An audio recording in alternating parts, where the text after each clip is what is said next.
if Kyler Murray loses these last two games, like I think the quarterback position, you go into it with 2025, as you said, with open eyes and ears. That's in Mhm. free agency. That's the draft combined. Maybe you start taking calls. As crazy as that sounds, I just don't think you can sell this fan base on the fact that the offense is the offense. We're not getting rid of these pieces. They're remaining, right? Kyler Murray, what can he gain? Let's Mhm. forecast the final two performances. I think if Kyler Murray loses these last two games, and I think if he looks as rough as it's been, I think it's just a continuation post bye of the struggles, and they finish how they finish, 0 in the division in their last four attempts, and they would finish in last place, by the way, if they Mhm. lost to San Francisco. I think Kyler Murray could be, if not move this offseason, I think they could bring in like a significant piece to compete with him. And then who knows how Kyler Murray would respond to that. And I get people be like, who cares? He should compete. These are, $1 million, multi-million dollar athletes. It would be a Yeah. sensitive situation. If Kyler Murray loses these last two games, like I think the quarterback position, you go into it with 2025, as you said, with open eyes and ears. That's in Mhm. free agency. That's the draft combined. Maybe you start taking calls. As crazy as that sounds, I just don't think you can sell this fan base on the fact that the offense is the offense. We're not getting rid of these pieces. They're remaining, right? Sans like firing the entire offensive staff and bringing in another coordinator to work with K1, like you'd have to. I mean, who could you go get like a Derek Carr to compete with Kyler? Go get No. with a Kirk Cousins? Well, I'm throwing things out there, and I think all those questions will be warranted if he loses these next two games. Yeah. No, I think you avoid creating and putting an immense amount of pressure on yourself. You can, like I said, a lot of the evidence is already pretty damning, and it's going to be tough to damn near impossible to hold off the dogs in a sense to where they don't upgrade the room around Kyler Murray as far as the quarterbacks and maybe turn up the heat a little bit. But like, does he, if he goes in and loses tight to the Rams and statistically has a good performance, and you can't point to a play that he left out there or a turnover that the Rams were able to create against Kyler Murray, like that's a baby step in the right direction. And then if he can, get just, I don't think beating the Rams is the most realistic, potential win on the schedule, but the finale, Trent Williams pretty much ruled out for the rest of the season. I know George Kittle's saying one thing, but if you had a bunch of George Kittles, you'd be in a lot better spot than the Niners are. They've got a lot of guys that have literally just quit on the team, like walked out in the third quarter. The Cardinals, if they beat the Niners and they go to 8-9 on the season, and Kyler Murray has two decent statistical games, I think it can kind of weather the storm. Not Okay, now completely.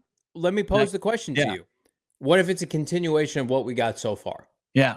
What do you think will happen and maybe should happen? Like, we're sitting here in 2 weeks, bad performance on national TV, like the team Mm-hmm. has done so many times, lifeless performance in the finale, right? You lose something to the effect of like 24-14 or something like Yeah. that.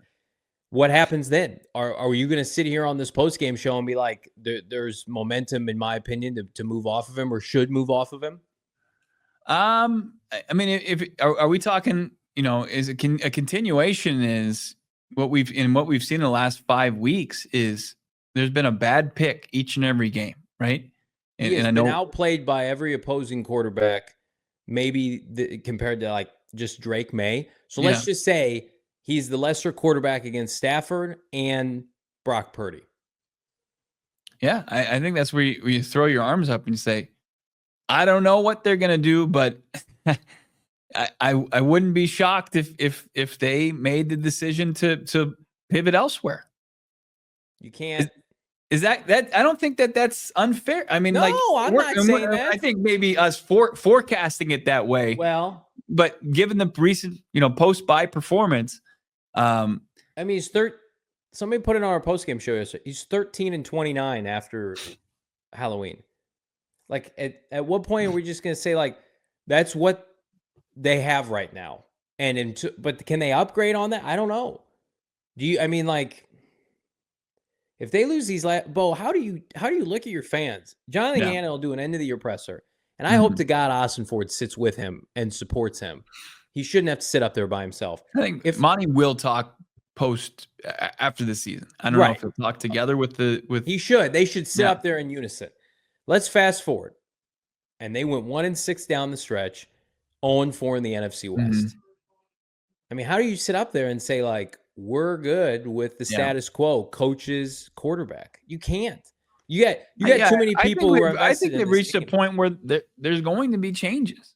Don't you think like a couple of heads are already going to roll as it stands? I feel like now. They're going to make changes to the offensive staff, but the biggest fish to fry, people want Drew Petzing fired. Whether or not Kyler Murray's back or not, 90% of this fan base feels like Drew Petzing that has run its course. And I think even beyond K1, because I think people are realistic, Drew Petzing, the sell to bring him back, I know there's a disconnect between, as you've mentioned, the coaches and the players and the fan base, but when you look at this team right now, I don't know how Drew Petzing would survive another 12 months with this fan base. I don't know if that's feasible. And if you're Jonathan Gannon, as much as we don't want to fire somebody, it's like, you got to look out for you. Look out for you, and you got to take a swing at the plate, because if you roll Drew Petzing back with Kyler Murray and it's the same stuff over and over, then people are going to be like, no, Gannon, it's your fault. You're a moron. You're an idiot. You should have moved off.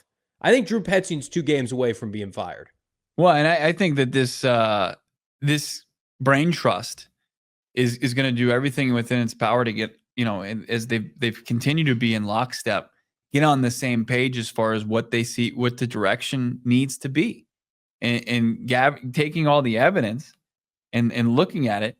I don't know if these very intelligent football minds would come to the conclusion of status quo.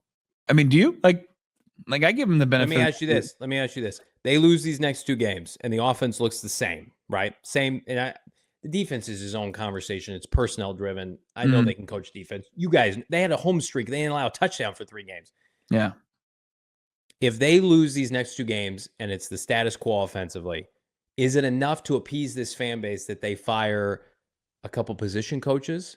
Or do you feel like we're going to be sitting here and people are going to, you think that's going to make people happy?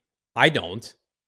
No, I think it'd be tough to make people happy without any move coordinator, at least as a coordinator. But I've stayed pretty firm in my position where just based on how the team talks about Drew Petzing and that there's confidence still in Drew Petzing to do the job. But look, go ahead.